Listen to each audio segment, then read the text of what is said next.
I thought this was Kelsia, protrudes the real idea of what leadership is like. Hello, so today I will be reviewing The Hero of Ages by Brandon Sanderson. It's just an attempt to have some sort of record of the books that I enjoy or the books that I read, and yeah, these are just my thoughts on it. So okay, the reason why I want to make this is because I'm not trying to be a YouTuber or whatever, but I guess I kind of just want to record my experience with reading a book, because I don't know, whenever I read a book, it feels like it's a life experience for me. It's like something that actually happened in my life. Like, if you know about the Mistborn trilogy, then you know that in the book, like, ash will fall from the sky.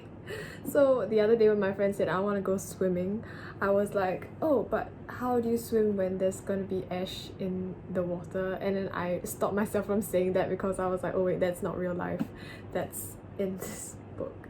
So yeah, I'm gonna talk about the last book of the trilogy, because the first time I read the first book, which is The Final Empire, it was a few years ago. It was like 5 years ago.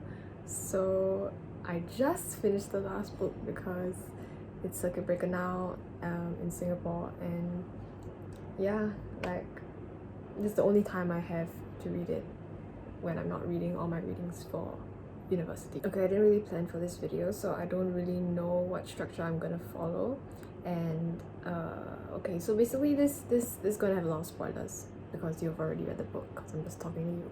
So yes, I'm gonna talk a little bit about the second book, which was the Well of Ascension, which was pretty mind-blowing to me as well, because like, I feel like with Brandon Sanderson, he expands the world slowly, and it just gives you a little bit of a taste of what this whole big epic story is gonna be like. And I didn't expect it to be so grand from the first book, which was very much like a small heist thing where you kind of overtake like the dystopian society, which was very interesting because they overtook it in one book, which in many dystopian novels they take like the entire series to do it, and it's all done in one book. It was amazing. I really liked the first book. I gave it to my boyfriend, who does not read at all, and he loved the first book. So yeah, I think I would recommend it if anybody even watches this. So yeah, the second book was pretty good as well. I especially like the political intrigue of it all, the scholarship of elend, and the way that he kind of wants to lead his country, his city well, basically, and like and he does it through theories, and like he does it through like discussing political theories with himself and with his like advisors. And I'm a political science student, so I really enjoy all that kind of thought process of elend, and I think he's my favorite character. Like, elend is hands down my favorite character in all three books. Basically all three books. I love him. In The Hero of Ages, elend is basically Mistborn, because of that weird spirit thing that brought elend to eat the bead of power or whatever at the Well of Ascension. And I was crazy. I was like, oh my god, elend is Mistborn. And the last book, I was like, oh my god, elend is Mistborn. Oh my god. I was like kind of like frantic. And then I immediately started on this book, and then it's a year later, so he becomes like more powerful. And just to see the way that he is, just so cool to see him like jumping around within, exploring his power, and to see that he's like a very skilled and powerful person, like protrudes takes command of like any city, or like, or he takes command of like the people that he addresses. Like, his character growth from that scrawny scholar boy who like didn't know how to present himself and had great ideas, but like didn't like have any idea of what leadership is like, to somebody who he is now. He's Mistborn, he presents himself well, people respect him, he's the emperor, and at the same time he still has this like conflict inside him, like, oh, should I be like, am I changing as a person? Am I becoming more like the Lord Ruler? Like, what's the point of even like, you know, taking over the Lord Ruler when I'm gonna be just like him? And like I just think this conflict is like so realistic. Like somebody would think that if, you know, they are starting to see how ruling is actually like, and how being a leader or being a politician isn't, or like a ruler of a country, you're responsible for this amount of people, isn't so easy. But at the same time, he's trying to stick to his own principles, and he's trying to stick to what he feels is right and different from how the Lord Ruler would do it. And I think that's just a very interesting part about elend, and I personally relate a lot to elend, because okay, now I'm not as smart as him, I'm not a scholar or anything, but I just feel like in any of the leadership positions I've had, like I feel the exact same way about my own sense of identity and who I really am versus who I need to be for the people around me. And elend just portrays that so well, and Brandon Sanderson is so good at writing that character, and I love him. That's why at the end of this book, when he passed away, I cried. I was sobbing so hard. I'm like, I'm the most attached to this character, and the fact that he at the end made that sacrifice, and it was such a smart and intelligent way, and I was just, I literally couldn't stand it. I was sobbing, but like it was so action packed that I sobbed for like a good 2 minutes, and then I was like, okay, I need to read the end of this, I need to see how this ends. So yeah, and then Vin died, and I was like, okay, but Vin's, because she was like this mystical, magical creature, like was like, you know, like fighting the ruin. So her death didn't seem so mortal. It seemed very ethereal. It didn't click in my mind that, oh, she's dead, she's gone. So like it didn't hit me as hard. And also I don't really like Vin. She's alright as a main character. I didn't relate very much to Vin, but I related more to elend. That's why when he died, I was like, ah, and when Vin died, I was like, oh, sad. You know, like it is sad. And how do I pronounce his name in my head? Sazed? Sazed. Sazed. I think I say Sazed. Sazed. Yeah, Sazed. So I never said his name out loud before. So yeah, when Sazed rose up and became the hero of ages, I thought that was amazing. I was like, the entire time I was reading it, like my book, I was like,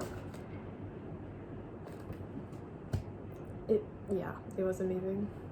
The writing was beautiful at that part, like where, like at the end, it was like, I am God, and then it was just God at one whole paragraph on its own. I was like, yes, that's how you should write it. I think it ended well.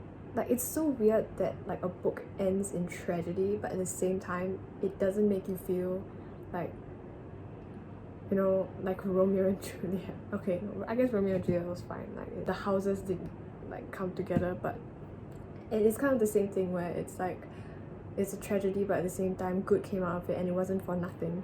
I really like Spook's storyline. Spook was one of the storylines that I was looking forward most to, because when Kelsey came into the picture, I was like, what?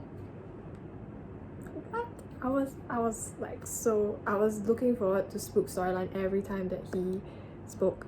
I didn't enjoy Sazed's storyline as much, because I don't know, he was going through a depression of sorts, and like he was losing hope, and I guess that's not the most interesting story to read, especially in such a fast-paced like environment as in this book.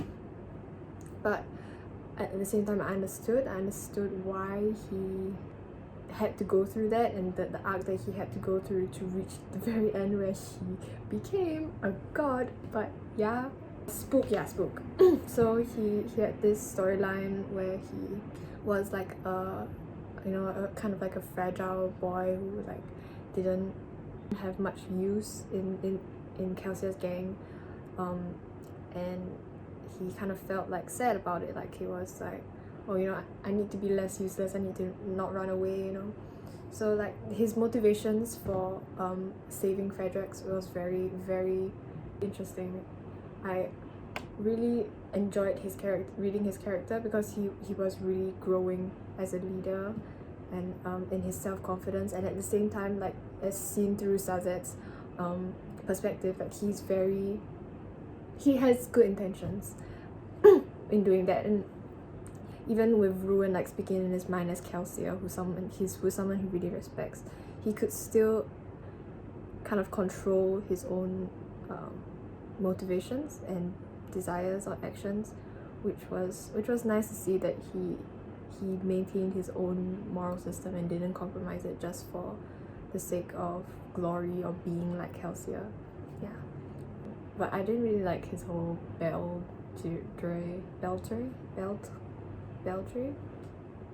I didn't like his storyline with her because she isn't really developed very well as a character. She seemed very weak and I didn't understand why he would like her. But I guess he's young and she's young, so I don't know. When he found out about Kelsier actually being ruined, I was like, finally. And then that's when I realized that Vin also had something in her that would make Ruin be able to influence her. The thing is, because it took a long time for me to read the entire series. Like it took 5 years basically, where I read the first book like 5 years ago, and then I read the second book last year and the third book this year. I didn't really see the dots as well as somebody who read like the whole thing together. I didn't see it as clearly, but that's pretty good for me because I didn't predict anything that was happening. I just read as it went along and I didn't try to like guess or theorize, which was a good experience because then I didn't need to feel like, oh, I already knew what's happening is predictable. I was just blind the entire time, and every single plot reveal was like, oh my god, to me, which was a very nice experience. It's like when you're a kid and you watch a movie and you don't know what's going to happen, even though some of these tropes some adults probably would already guess what's going to happen. And I feel like for me in this point in my life, whenever I watch a movie, when I read a book, I can always guess what's going to happen, and it spoils it for me because I'm just like, why am I like this? Why do I have to guess? It's not like a surprise anymore. But for this book, because I was just in a state of mind where I didn't guess, so it was great. It was great. I didn't try to guess who the hero is. I just assumed it was Vin. I'm dumb. I don't know. But yeah, this book was amazing. After it finished, I basically sobbed, like full on sobbed, like tears streaming down my eyes. I was sad about elend, but only when it ended did it sink in, and I just couldn't, and it felt like my friend died, and it does feel like my friend has passed away. Fun fact, so because of this cover, when I first bought it, I bought all three at the same time. So I thought, okay, I was sure this was Vin. I thought this was Kelsier. I don't know why. Kelsier just looks like this in my brain. He wouldn't have worn this like outfit, but I don't know why Kelsier just looks like this in my brain. But now I know that it's elend, but it doesn't strike me as elend. So like in my brain, elend doesn't look like this. So that's Kelsier to me. This is how he felt about the book.